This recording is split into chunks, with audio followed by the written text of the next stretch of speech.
This is sphagnum moss. A lot of people use sphagnum moss to grow orchids and or nepenthes, and I'm growing them for nepenthes. So if you've ever grown sphagnum moss before, you know it comes in a bag like this. It's dried up. It's supposed to be like heat treated, so it's supposed to be lifeless and dead, things like that. However, did you know you can regrow your sphagnum moss? Yes, I know it says it's dead and it won't grow, but I will show you that it can grow in a couple of different ways. And then if you stick around to the end, you'll see an awesome surprise of what may or may not happen when you grow your sphagnum moss from this dead, lifeless stuff. So let's go ahead and get started.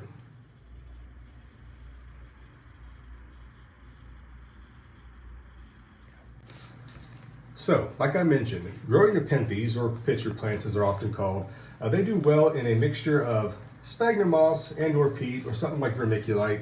They do fantastic, right? So these little cuttings are doing quite well. If you can kind of see, there's a little bit of growth on the top, not much, but a little bit of greening. So yes, this plant here is actually a little better example. When you grow the sphagnum moss for the nepenthes, keep them nice and moist, you will get a little bit of life kind of popping back up. So yeah, therefore, it's not 100% dead, but if you want to actually grow your own to, make a larger planting, whether it be for a bonsai plant or something like that, now check out this. Now this is just the same sphagnum moss in a bag. Now this is rainwater. It's very important to use only rainwater or like reverse osmosis or distill because you don't want all the chemicals in there. But if you look really closely, see these spores, they're actually kind of starting to activate a little bit. And that's what you want to see. This sphagnum moss is kind of coming back to life just a little bit. Now, if I wanted to, I could put this in some, maybe like a soil substrate with some peat or something like that, keep it nice and moist. And I may very well do that just to try to grow it, see what happens. But this is a way you can keep your sphagnum moss basically a little bit alive that you want to use for growing cuttings, because you don't want a dried out trying to grow your plants in. It's not going to be great for the roots. It's going to dry out. It's not going to be the best. So yeah, if you want to grow your nepenthes or something else from a cutting, I suggest you do this first. Get some nice rainwater, keep it basically airtight, but so don't let it dry out. It'll come back to life a little bit. It'll at least be absorbent and give the roots something to grow into. So there's another reason, or another way as well, that you can grow your sphagnum moss for plants. Now, another experiment, and again, stick around to the end for a really cool outcome. Now this is just an old pickle jar, and you'll see why I'm doing this right here. But if you look at this now, it is basically a terrarium. The sphagnum, this is not very old at all. It's maybe a month I've done this experiment, and you can already tell down here, look, coming back to life. So the sphagnum is very moist. That's in a perfectly sealed jar, so it's definitely getting lots of humidity and things like that. So this, some of the better examples down here towards the bottom, it is absolutely growing. So I'm going to try to grow this out.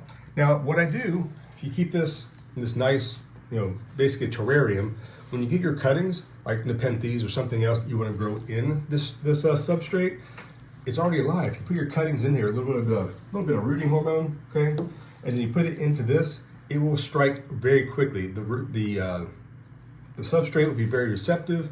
Roots are going to grow. It's going to be amazing. And just like these little cuttings here, that's how I did it.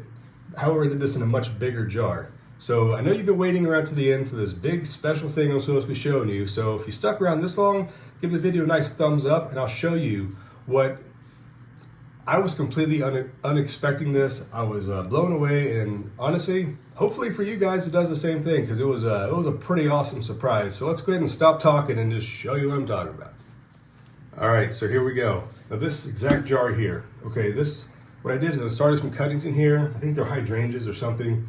It's mostly sphagnum moss. I had a little bit of peat and stuff in there too. So it wasn't a pure mixture of just this dried up stuff, okay? And I grew the plants, I transplanted them out, put the lid on, and completely forgot about it for like a year, maybe like 9 months. I don't know, it's been a long time. This jar just kind of sat around. And then I went to grow these exact cuttings in this exact jar, which it can be done, okay? And I was like, what in the heck is this growing in my plant? But yeah, look at this, guys. I'm not making this up. These are some kind of maidenhair ferns or something that is growing from this substrate. You can kind of tell a little bit of the, I don't know if it's a sphagnum or just some kind of moss or something growing in here, but yeah, there's at least 2 or 3 little ferns that have started growing in here. Let's go and take the lid off so we can get a little better view from the top down. But just check that out.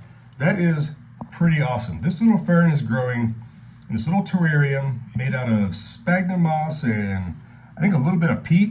So I'm not sure if this officially grew from the sphagnum or if it was maybe from a little bit of peat moss. But regardless, yeah, this little terrarium experiment, I think it's pretty cool. I mean, it's a little bit, it's very, very damp in here. So those ferns are really loving it. And yeah, I'm just gonna let this keep going. All right, I'm not gonna use this for making any more transplants or things like that. I will, however, let this experiment continue on.